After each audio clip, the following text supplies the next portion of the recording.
Hello everyone. आज हम एक बहुत ही इम्पोर्टेंट टॉपिक लर्न करेंगे कि फ्रैक्शंस को कैसे डिवाइड किया जाता है। देखने में टॉपिक बहुत डिफिकल्ट लगता है, करने में भी बहुत डिफिकल्ट लगता है, लेकिन जैसे मैं आपको बताऊंगी बहुत ही आपको इजी लगने लगेगा फ्रैक्शंस को डिवाइड करना। तो चलिए सीखते हैं। सबसे पहला क्वेश्चन है 1/10 डिवाइडेड बाय 4/9। डिवीजन या फ्रैक्शन का नाम सुनते हम डर जाते हैं। अब कैसे करेंगे? तो हमें करना क्या है यहाँ पे? सबसे पहला स्टेप है, हमें डिवीजन साइन को मल्टीप्लिकेशन में चेंज करना है और जो उसके बाद की फ्रैक्शन है उसको रेसिप्रोकल लिखना है। मतलब जो न्यूमरेटर है वो डिनोमिनेटर हो जाएगा, जो डिनोमिनेटर है वो न्यूमरेटर हो जाएगा। अब इसके बाद तो बहुत ही ईजी है। हमें क्या करना है? न्यूमरेटर को न्यूमरेटर के साथ मल्टीप्लाई करना है, डिनोमिनेटर को डिनोमिनेटर के साथ मल्टीप्लाई करना है। तो इसका मतलब क्या हो गया? 1 into 9 is 9, 10 into 4 is 40। जैसे आपका मल्टीप्लीकेशन खत्म हो जाता है, आपको ये देखना है कि क्या हम इसे सिंप्लीफाई कर सकते हैं। तो हम इन दोनों नंबर्स को सिंप्लीफाई नहीं कर सकते हैं, क्योंकि एक नंबर ऑड है, दूसरा नंबर इवन है, और हम इसे सिंप्लीफाई नहीं कर सकते। तो हमारा जो फाइनल आंसर है वो है 9/40। इसी तरह से एक और एग्जाम्पल लेते हैं। एग्जाम्पल है 2/5 डिवाइडेड बाय 13/15। तो आपको अब स्टेप तो समझ आ ही गया, तो आप भी करना शुरू कर दीजिए मेरे साथ। तो हमें क्या करना है यहाँ पे? सबसे पहले हमें जो डिवीजन साइन है उसको चेंज करना है मल्टीप्लिकेशन में। तो जैसे हम चेंज करते हैं मल्टीप्लिकेशन में, तो न्यूमरेटर डिनोमिनेटर बन जाएगा, डिनोमिनेटर न्यूमरेटर बन जाएगा। इसका मतलब क्या है? हमें इनकी पोजीशंस को चेंज करना है। तो अब आगे क्या होगा? हमें मल्टीप्लाई करना है न्यूमरेटर को न्यूमरेटर के साथ, डिनोमिनेटर को डिनोमिनेटर के साथ। या फिर आप यहीं पे सिंप्लीफाई कर सकते हो, न्यूमरेटर को डिनोमिनेटर के साथ, डिनोमिनेटर को न्यूमरेटर के साथ। अगर आप वैसा नहीं करना चाहते तो आप मल्टीप्लाई कर लीजिए पहले। तो हम सबसे पहले 2 और 15 को मल्टीप्लाई करेंगे, ये आएगा 30। और फिर हम 5 और 13 को मल्टीप्लाई करेंगे, ये आएगा 65। उसके बाद अब हम इसे सिंप्लीफाई कर सकते हैं। हम दोनों ही नंबर्स को 5 के साथ डिवाइड कर सकते हैं। तो आंसर क्या आ जाएगा? 6, और यहाँ पे आ जाएगा हमारे पास 13।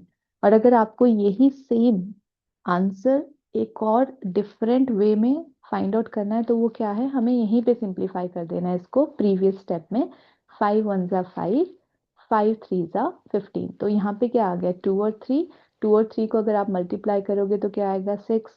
और 1 और 13 को मल्टीप्लाई करोगे तो आपके पास आंसर आ जाएगा 30। तो इसी तरह से डिवीजन को हम सॉल्व कर सकते हैं फ्रैक्शन क्वेश्चंस में। हम एक और क्वेश्चन लेते हैं जहाँ पे हम डिवाइड करेंगे एक नंबर को, एक होल नंबर को और एक फ्रैक्शन को। तो देखते हैं उसे हम कैसे करेंगे। सो नेक्स्ट क्वेश्चन है 4/7 डिवाइडेड बाय 8। अब इसमें क्या करेंगे? अब तो यहाँ पे सब कुछ ही चेंज हो गया। फ्रैक्शन है, दूसरी तरफ होल नंबर है, तो क्या करेंगे अब हम? यहाँ पे हमें क्या करना है? यहाँ पे जो होल नंबर है, अब होल नंबर के नीचे कोई डिनोमिनेटर तो दिया ही नहीं है। तो इसका मतलब क्या है? इसके नीचे हमेशा जो डिनोमिनेटर होगा वो 1। अगर मैं यहाँ पे लिख दूंगी 12, तो अगर 12 को मुझे फ्रैक्शन फॉर्म में लिखना है तो क्या हो जाएगा? 12/1। अगर मुझे 13 को फ्रैक्शन फॉर्म में लिखना है तो 13/1। अगर किसी नंबर के साथ आपको डिनोमिनेटर की वैल्यू नहीं दी गई है तो इसका मतलब उसका डिनोमिनेटर क्या है? 1। तो अब इसके बाद तो सिंपल सा क्वेश्चन है जो हम ऑलरेडी कर चुके हैं, हमें वही करना है यहाँ पे। 4/7 और यहाँ पे मल्टीप्लाई करना है इसको, 1/8 हो जाएगा।